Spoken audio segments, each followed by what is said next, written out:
Everyone, and welcome to our 81st episode of BrewTalk with Mr.Beer. My name is Robert Lewis. I will be your host once again for today's show. So we appreciate you guys taking the time to tune in and watch all of our videos. Before we dive into our topic, I got two little things for you this morning.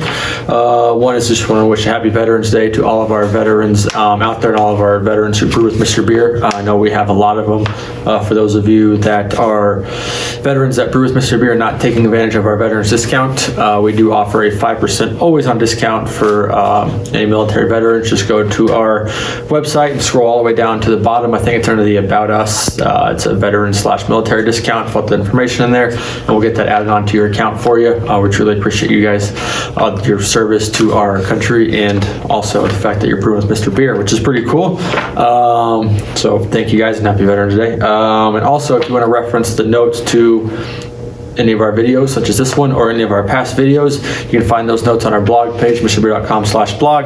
We post all kinds of other stuff on there. There's some recipes on there for like shrub bread, shrub pizza dough. I think the most recent one that actually posted on there was kind of talking about if beer can be good for your health or not. Kind of an interesting read where we pulled a lot of information from. If you ever see anything with Tim Cooper, who is the managing director of Cooper's Brewery, he talks a lot about that as well because he is Dr. Tim Cooper, so he kind of knows what he's talking about there. Enough of that, let's dive into our topic today. I got a kind of quick and easy one. I saw it in the Facebook group, thought it would be a good question. So a lot of times you're wanting to be like an efficient brewer, right? You want to brew and bottle your beer in the same day, but it only makes sense to, or bottle your beer and brew a batch in the same day. It only makes sense to empty your LBK, put it in some bottles, and put another batch right into that bad boy. You know, it keeps the brewing pipeline flowing, so you always got lots of beer. And it kind of helps the process of sanitizing and cleaning because you're already sanitizing your bottles and cleaning some stuff. So you kind of got everything set up and ready to go. So it kind of makes a smooth transition from bottling, going right back into brewing your beer. Question we see quite often from new brewers is what our topic is today is that can you use the same sanitizing solution to sanitize your bottles and then your kegs right afterwards? The answer is yes, you can, as long as you're getting it done within a certain amount of time. In a previous video that we did, we talked about how long our no-rinse cleanser will last for. In its powdered form, as you get it before you mix it up, it will last indefinitely. There's really no age limit on there. Once it's mixed up, we advise that it be used within 3 hours. That's the most potent and effective it will be. The longer the mixed solution sits for, the less efficient it will be, so it will lose some of its properties of killing all that bacteria and might not be as efficient as it would as you first mixed it up. So make sure you're using it kind of within that 3-hour window. So, you know, if you're able to sanitize your bottles, bottle your beer, clean your LBK, get all that gunk out, wipe it out nice and good, then hop into sanitizing and brewing within a 3-hour time span, you should be good to go. But if you're going to like bottle your batch of beer in the morning, you mix your solution, you just let it sit, and then you're going to come back in the evening and brew a batch of beer.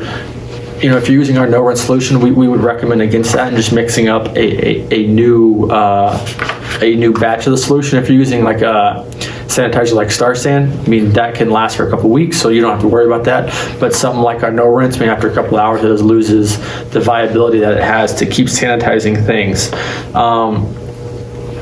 So, you know, when it comes to sanitizing, you always just want to be safe than sorry. So if you're unsure how long you let it sit for, or if you're not sure if you need to keep using it or mix up a new one, just mix up a new one. It's not going to hurt anything. You want to make sure you're sanitizing everything, because the worst thing you want to do is be unsure about a sanitizing issue and just say, screw it, and keep on brewing. And then, you know, 2 weeks on the road, or 4 weeks on the road, you got some terrible beer, which is a unpleasant experience. And obviously the same type of concept can be also applied when you're, you know, bottling and brewing on the same day as you are brewing multiple batches on the same day. So if you're going to brew 3 batches on one day, you can mix up one sanitizing solution, sanitize all 3 of those LBKs, all the equipment that you'll be using, and you should be good to go as long as you're using it within that 3-hour time frame.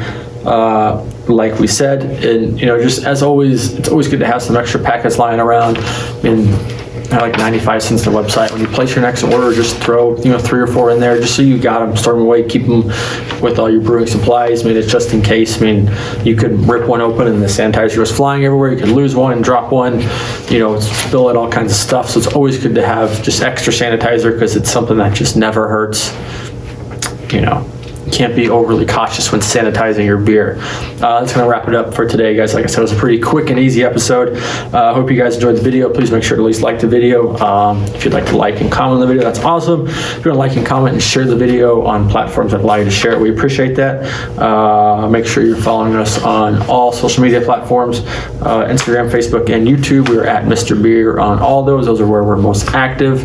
We'll start sharing more Instagram pictures again once we can find them, since they've kind of hidden hashtags. Using the hashtag Mr.Beer is hard to find recent pictures, so hopefully they'll fix that soon. And also make sure you turn on your post notifications so you get notified when we post, so you can like it. And if you want to learn more about Mr. Beer or brewing with Mr. Beer, join Mr. Beer's Brewing Society. That is our Facebook group. You can just search Mr. Beer's Brewing Society on Facebook. Hope you guys had to answer 3 questions. We'll let you in. We usually let people in like once or twice a week in batches. Makes it easier just to welcome everybody and kind of give a big old Mr. Beer's Brewing Society group a welcome. I think we're like 1,600 members, maybe more than that. It's just been growing like crazy. So that's going to wrap it up. We'll see you guys next week. Hope you're having a great week. Again, happy Veterans Day to all our veterans. Thank you for your service, and we'll talk to you guys next week. Cheers.